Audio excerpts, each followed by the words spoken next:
Greetings, everyone. Stacy White here with Able Group. As I promised a couple weeks ago now, I'm going to talk about compact firearms for carrying. I've had quite a few students who have asked, what kind of weapon would be best for them to carry in their purse or a waistband gun. Or I don't at any time ever suggest that you carry a gun down your butt crack or in your pocket. Problem is with that is they can snag on something, and the next thing you know, you got an additional orifice, or might be missing a part that's you're very close to or attached to. So anyway, so these are the weapons that I have had experience with myself. I've actually went out and shot these weapons, not only with myself, but I like to experiment with my daughter. I'll take my daughter out, not to shoot my daughter, but to take her out shooting with me and have her handle some of these weapons, just to see how someone who is a smaller frame, someone who has probably a little bit less of a hand strength than myself, and so forth. So I've taken all the guns that I'm going to mention. I'm going to mention probably about 7 different compact weapons that I do recommend. If you have an opportunity to go online and check these weapons out, I think you might find that they're very well recommended as well. So we're going to start off today with the Glock 26 Gen 4. The Glock 26 is a very good compact weapon. A lot of people like to call it the baby Glock. Well, that was before the 43 came around, which is extremely smaller. Then there's, of course, like I said, the Glock 43. These two Glocks are very portable, concealable, whatever you want to call it, and they also still possess the knockdown power and the accuracy that you want. The only downfall to them that I potentially see is that the one and only safety on these weapons is on the trigger safety. Some other compacts have an additional safety, whether it's ambidextrous, some thumb safeties or backstrap safety or something like that. But in this case, the Glock has it on the trigger. So, if you reach into your purse to grab your Glock out and you happen to get your finger too close to that trigger and there's a lot of junk in there, it's very potential that you're going to activate it. And if you have a round in the chamber, you're going to have a discharge. And where that bullet goes, who knows? So the next one we'll talk about is the Springfield XDS. Very good weapon. Has really started earning a reputation as far as compact firearms. The one thing that I would mention with the XDS that I have personally recognized or have experienced that might not necessarily be a general overall problem, but it's just something I've experienced.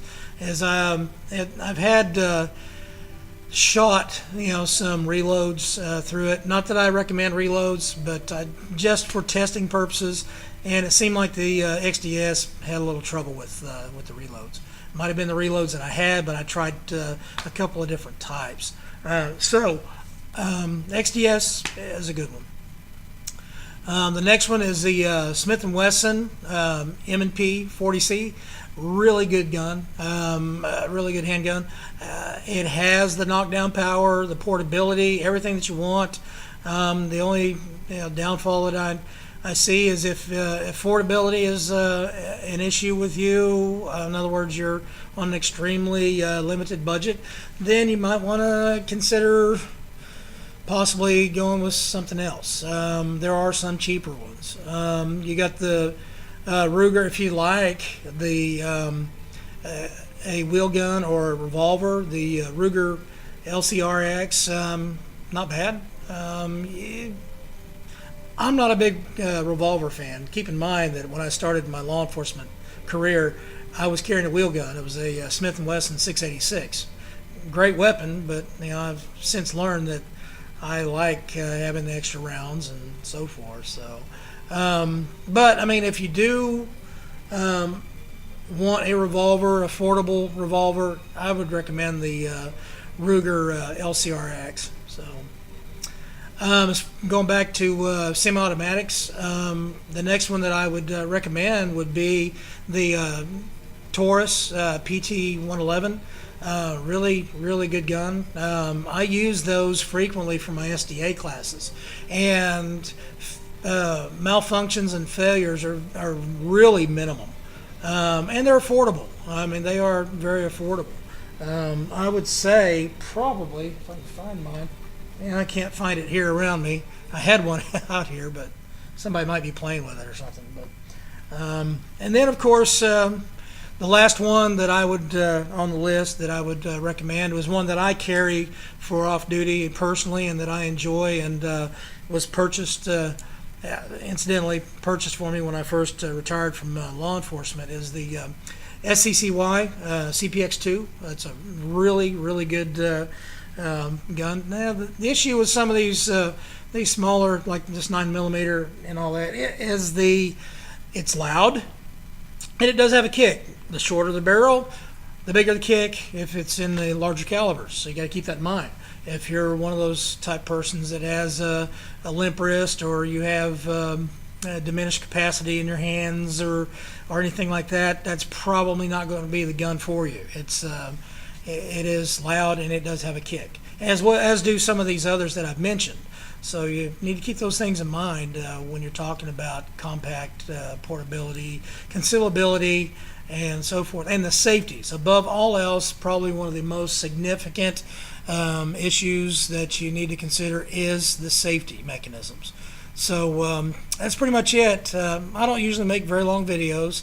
I just get the information out there and move along. I don't like to hear myself talk that much. So that'll be it for now. Next video we're going to talk about is defensive marksmanship and shooting. It's going to be probably out at the range. If the heat's not too bad. I don't get along with the heat very well. I'm getting older. So, but yeah, we'll be talking about those type of marksmanship. I'm looking at. It looks like the self-defense marksmanship class. Yeah, it'll be next week. So that'll be it for now. Thanks for tuning in, and be safe and take care of yourselves. Goodbye.